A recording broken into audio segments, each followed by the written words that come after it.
Well, it's a good time, I think, to talk about the fall from grace of Ukip. Needless to say, recently, it looks like there is going to be another Ukip leadership election.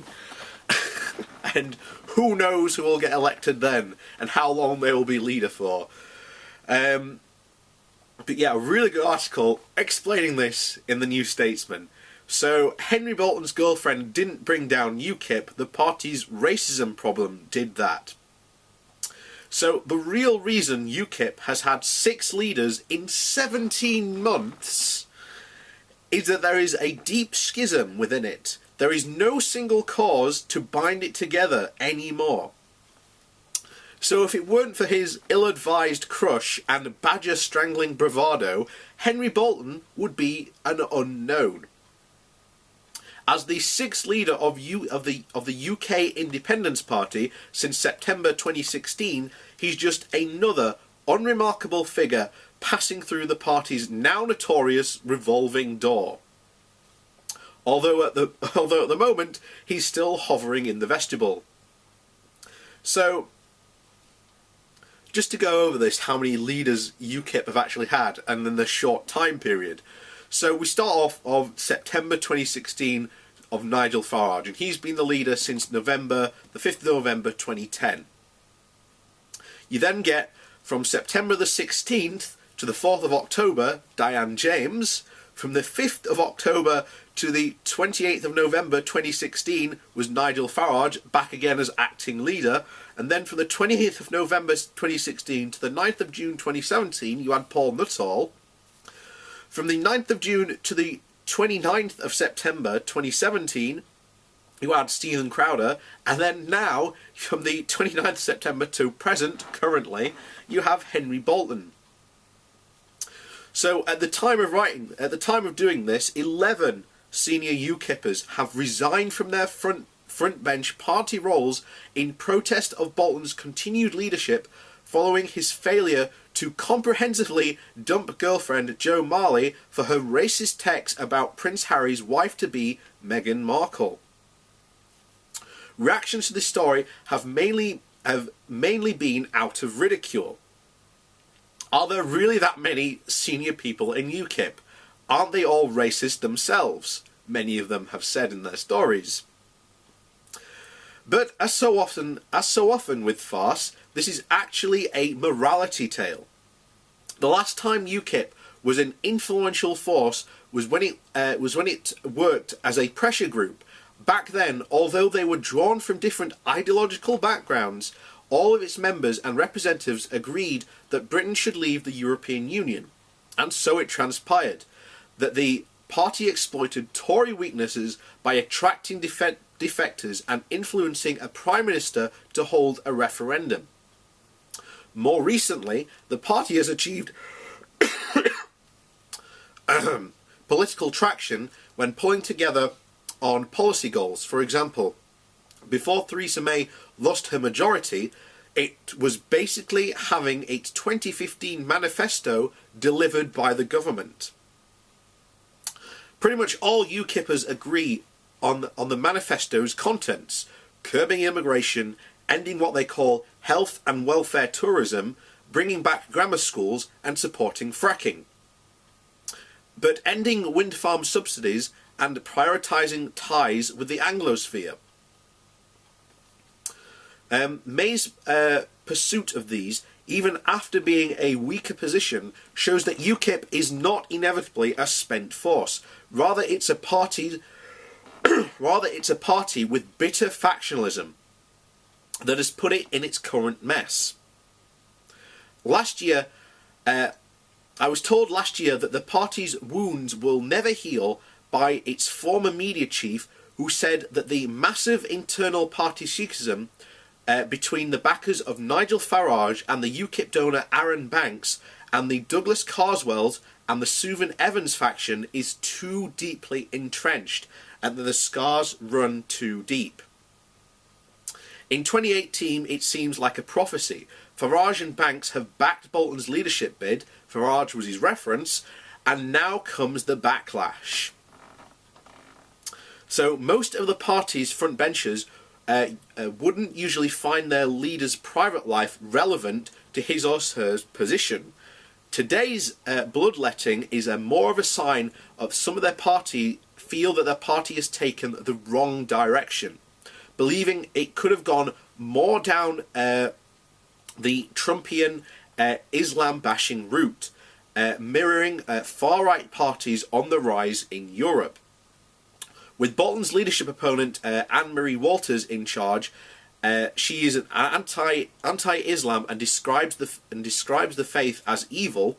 Walters' supporters were positively mutinous when she lost last September to Bolton, who had hinted that that she would turn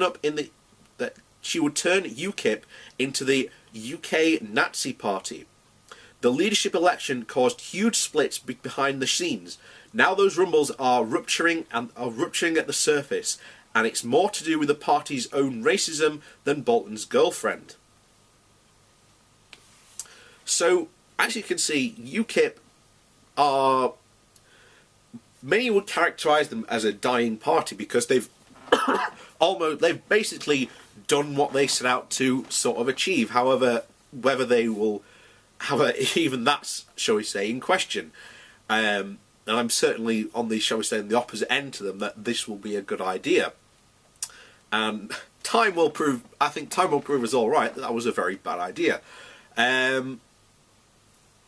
But yes, this entire factionalism that goes on, particularly Mary Walters, who was backed by Tommy Robinson, who I love this, who many people say, oh yes, he's not a racist. He's just anti-Islam. He's not a racist. Oh, so he's a bigot then.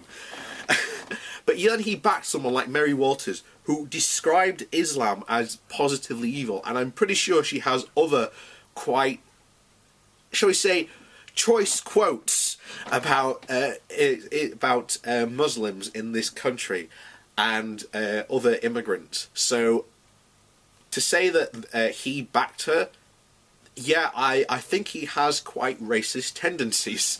But yes, this is one of those situations where you have two parties two parties within one party, basically trying to decide on the direction of where UKIP really needs to go. Now, Henry Bolton currently hasn't had sort of a major general election to fight, and it's difficult to see how his party could actually gain any form of traction now. And you also have the worrying part of, if he does step down, you have a very likely probability that Marie Walters will end up being that party's leader. And if she does replicate what has been going on in Europe, we could actually generally see a far-right party come to somewhat prominence. And that would be really, really worrying, particularly given a lot of her stances. I mean, we already did a video about the UKIP leadership elections, and she was mentioned in that. So if you want to go back and watch that, yeah, go back and watch that video for, when we talk about her. But that is, make no mistake, a lot of people are saying that UKIP is dead as a party. I don't think they are done yet, and I think it will all depend on what happens with Bolton. Will he stand down? It doesn't look like he's going to, and as at the time of doing this, he hasn't said anything that he's going to stand down. But you have a serious case of, if he does stand down, I think Marie Walters would come in, and if they do start to replicate what a lot of these far-right parties are doing, and really going for far-right populist arguments like Trump did, they could gain a lot of traction. That would be really worrying to have a party like that have some sort of majority, well, a majority, even a minority in government. That would be really worrying. You remember well, you may or may not know that if you're not from the UK, back when the BNP, when Nick Griffin sort of really changed the BNP around, in fact, probably started a lot of this, shall we say, rebranding that, shall we say, far-right groups have gone through. A lot of his candidates got through to council elections and won local council elections.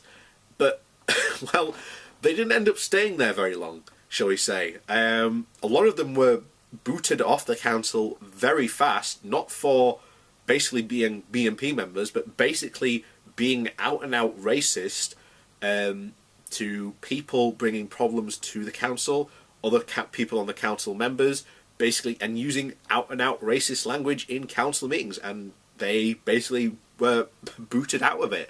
So make no mistake that a lot of these people will not be,